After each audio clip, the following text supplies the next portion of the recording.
Multiverse एक ऐसी दुनिया जिसके बारे में आपने सुना और मार्वल डीसी जैसी कई सारी मूवीज में देखा भी होगा।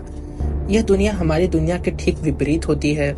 आपको जानकर हैरानी होगी कि हॉलीवुड मूवीज जिस मल्टीवर्स को दिखाकर आज इतना सारा पैसा छाप रही है, उस मल्टीवर्स की चर्चा हमारे इंडियन माइथोलॉजी में पहले से ही की गई है। हमारे भारतीय पुराणों में कई सारी ऐसी कहानियां मौजूद हैं जो कि मल्टीवर्स को दर्शाती है। मिस्ट्री ऑफ अर्थ की इस नई वीडियो में आप सभी का स्वागत है। आज हम उन सभी कहानियों के बारे में आपको बताने वाले हैं जिसकी चर्चा हमारे भारतीय पुराणों में की जा चुकी है। आज के समय की बात करें तो विज्ञान में मल्टीवर्स को काफी क्लियर तौर पर बताया गया है। यहाँ मल्टीवर्स की दो थ्योरी है, पहला क्वांटम एंटांगलमेंट और दूसरा कॉस्मिक इन्फ्लेशन थ्योरी।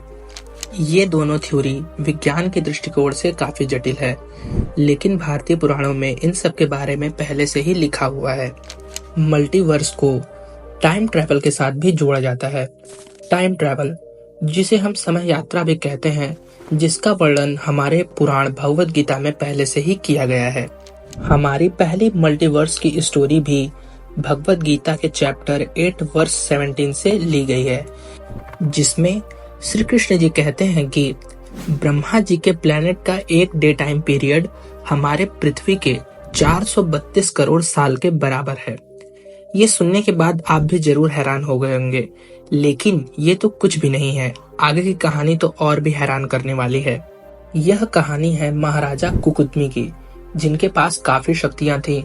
उनकी बेटी जिनका नाम रेवती था, जो कि अत्यंत विद्वान थी और इस पूरे संसार में उनसे शादी करने योग्य कोई भी व्यक्ति नहीं था।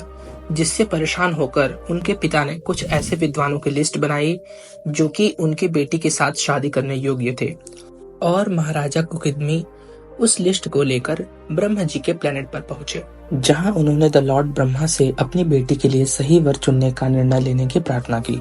जिसके बाद ब्रह्मा जी ने सबसे पहले उन्हें यही समझाया कि इस छोटी सी समस्या के लिए उनके पास आने की कोई आवश्यकता नहीं थी, क्योंकि जितना टाइम उन्होंने यहाँ आने में नष्ट किया है, उतने टाइम में हमारी पृथ्वी पर 4 युग के 27 साइकिल पूरे हो चुके हैं।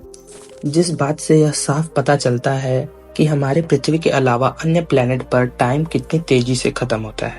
जिसके बाद ब्रह्मा जी ने उन्हें बताया कि इस समय भगवान विष्णु के स्वरूप श्री कृष्ण पृथ्वी पर ही मौजूद हैं और आपको उनके भाई बलराम से ही अपनी बेटी की शादी करानी चाहिए। जिसके बाद राजकुमारी के पिता ने ठीक ऐसा ही किया, जिसके फलस्वरूप बलराम और रेवती जी का विवाह हुआ। दूसरी स्टोरी की तरफ बढ़ें तो यह भी लॉर्ड ब्रह्मा से जुड़ी हुई है। जब यह श्री कृष्ण से मिलने द्वारिका पहुंचे तो बाहर इन्हें द्वारपाल द्वारा रोक लिया गया और उन्होंने बताया कि जाकर श्री कृष्ण से कह दो कि उनसे मिलने स्वयं ब्रह्मा आए हुए हैं। जिसके बाद दरबार ने ठीक ऐसा ही किया, लेकिन उसके बाद जो हुआ उसे सुनकर आप भी हैरान हो जाएंगे। श्री कृष्ण ने दरबान से यह पूछने के लिए कहा कि जाकर उनसे पूछो कि आखिर वह कौन से ब्रह्मा है। जिसके बाद दरबान ने यही प्रश्न ब्रह्मा जी से जाके किया, जिससे ब्रह्मा काफी क्रोधित हो जाते हैं और गुस्से में जवाब देते हैं कि इस सृष्टि के रचयिता स्वयं 4 सिर वाले ब्रह्मा आए हुए हैं। जिसके बाद उन्हें अंदर तो आने दिया जाता है, लेकिन आते ही वह सबसे पहला सवाल श्री कृष्ण से यही करते हैं कि आखिर उन्हें दरबान से यह प्रश्न पूछने के लिए क्यों कहा गया। जिसका जवाब सुनने के बाद स्वयं ब्रह्मा भी हैरान रह जाते हैं।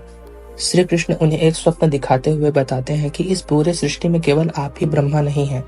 आपके अलावा इस जगत में 8 सिर वाले, 100 सिर वाले और अनगिनत सिर वाले ब्रह्मा भी मौजूद हैं। यह कहानी क्लियर तौर पर यह दर्शाती है कि मल्टीवर्स जिसकी चर्चा आज इतनी ज्यादा की जाती है, यह कोई नई चीज नहीं है। हमारे भारतीय पुराणों में यह सब पहले से ही मेंशन है। तीसरी कहानी की तरफ बढ़ें तो भारतीय पुराण में ही लिखित एक प्रसंग के द्वारा एक और मल्टीवर्स की थ्योरी सामने आती है, जो कि इक्ष्वाकु वंश के राजा त्रिशंकु से जुड़ी हुई है। और ये भगवान श्री राम के पूर्वज भी कहे जाते हैं, जिन्हें ऋषि विश्वामित्र द्वारा स्वर्ग भेजा जाता है। लेकिन इंद्र जी, जो कि स्वर्ग के राजा कहे जाते हैं, उन्हें यह बात बिल्कुल पसंद नहीं आती है और वह राजा त्रिशंकु को पृथ्वी की ओर धकेल देते हैं। जिसके बाद ऋषि विश्वामित्र उन्हें गिरने से रोकते हैं और इंद्र के इस व्यवहार से क्रोधित होकर वह स्वयं राजा त्रिशंकु के लिए एक नए स्वर्ग का निर्माण कर देते हैं। जिसके फलस्वरूप एक नए स्वर्ग का निर्माण तो हो जाता है, लेकिन इसी के साथ एक नई टाइमलाइन भी शुरू हो जाती है, जो कि क्लियर तौर पर मल्टीवर्स को दर्शाती है। इसके अलावा और कई सारी कहानियां हमारे भारतीय पुराणों में मौजूद हैं, जो कि मल्टीवर्स को सही साबित करती हैं, जिसकी चर्चा हम अपने अगले वीडियो में करेंगे। आज के वीडियो के लिए बस इतना ही। अगर यह जानकारी आपको पसंद आई हो तो वीडियो को लाइक करें और चैनल को सब्सक्राइब करना ना भूलें। साथ ही वीडियो को शेयर जरूर करें ताकि अन्य लोगों तक भी यह जानकारी पहुंच पाए। आज के वीडियो को देखने के लिए धन्यवाद। मिलते हैं कुछ और इंटरेस्टिंग और अमेजिंग जानकारी के साथ अपने अगले वीडियो में।